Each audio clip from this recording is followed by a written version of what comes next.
देखिए, जाहिर है कि वो विदेश में थे तो वो आ नहीं पाए, तो ये बहुत गौरव का क्षण है। ये विज्ञान का क्षण है। ये एक एक दिन, उस दिन के बाद हर हिंदुस्तानी के लिए गौरव का क्षण है। वर्षों से लोग इंतजार कर रहे थे, तो जाहिर है प्रधानमंत्री जी जाएंगे, उस विज्ञान को सलाम करेंगे।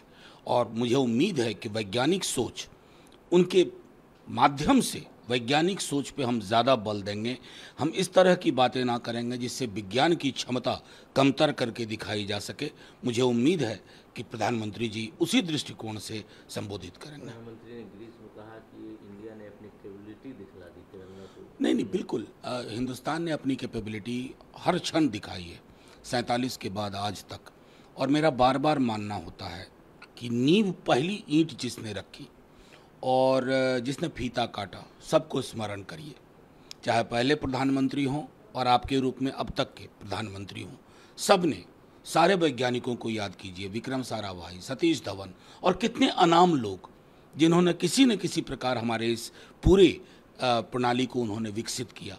तो मैं समझता हूं कि बिना राजनीतिक टीका टिप्पणी के, सिर्फ वैज्ञानिकों की क्षमता को, चूंकि उन्होंने कम संसाधन में वो हासिल कर दिखाया जो अतिशय संसाधन रखने के बावजूद भी दुनिया के कई मुल्क नहीं कर पाए। मुजफ्फरनगर में क्या हो रहा है? देखिए, मुजफ्फरनगर में जो हो रहा है उसके जहर बहुत पहले से बोए जा रहे हैं। आज वो जहर इस स्थिति तक पहुंच गया है कि चीज़ों को नॉर्मलाइज करने की कोशिश हो रही है। नफरत, घृणा की आग जिस भी देश में इंस्टीट्यूशनलाइज हो जाती है, नॉर्मलाइज हो जाती है, उस देश में सांस लेना दूभर हो जाता है। 1000 साल का ब्लूप्रिंट दे रहे हैं प्रधानमंत्री जी आप। 1000 साल में देश बचेगा? नफरत की इस आग में, घृणा के इस माहौल में, चारों तरफ ये माहौल पसर गया है। उस माहौल के लिए कुछ करना होगा। प्रधानमंत्री जी, आप देश के प्रधानमंत्री हैं, आप लीड लीजिए। हम सबको उस बच्चे से माफी मांगनी चाहिए। उसके जीवन के आने वाले वर्ष किस प्रकार के होंगे? क्या वो इस दंश से निकल पाएगा, या नफरत और घृणा की इस आग में उसका व्यक्तित्व हमेशा के लिए खत्म हो जाएगा? जिम्मेवारी हम सबकी है। और मैं आग्रह करूंगा कि अगर इस आग को ना बुझाया, इस घृणा की, नफरत की फसल को हमने खत्म नहीं किया, आने वाली नस्लें हमें माफ नहीं करेंगी। राहुल गांधी कहते हैं कि इससे घटिया बात और कुछ नहीं हो सकता। देखिए, जाहिर है कि राहुल जी ने पहले भी कहा और आज भी, सिर्फ आप सोशल मीडिया देख लीजिए। ये क्या होता है, किसी एक मुजफ्फरनगर में बच्चे की बात नहीं है। ये आपका बच्चा हो सकता है, कल को मेरा बच्चा हो सकता है, हमारे देश का कोई व्यक्ति हो सकता है। हमने इस राजनीति की इस दूषित चरित्र को इतना प्रीमियम दे दिया, आज क्लासरूम में ये चीजें हो रही हैं, यूनिवर्सिटीज में हो रही हैं, गली नुक्कड़ पे हो रहा है। त्योहार मनाना मुश्किल हो गया इस देश में। हर त्योहार जब महफूज निकल जाता है तो लोग राहत की सांस लेते हैं। ऐसे चलेगा देश? ऐसे बनाएंगे हम विश्वगुरु देश को? शरद पवार ने अजीत पवार को एनसीपी का नेता बताया।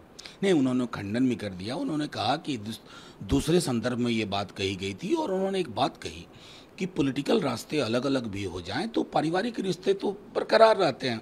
सैकड़ा उदाहरण है। प्याज के मामले पर, मणिपुर के मामले पर शरद पवार ने केंद्र को घेरा है। देखिए, मणिपुर का मामला एक अलग तरह का मामला है और उस मामले से हम सब चिंतित हैं। मैं तो वहाँ से होके भी आया हूँ और मैं जानता हूँ कि प्रधानमंत्री जी या गृह मंत्री जी क्या कोशिश कर रहे हैं, हमें नहीं पता।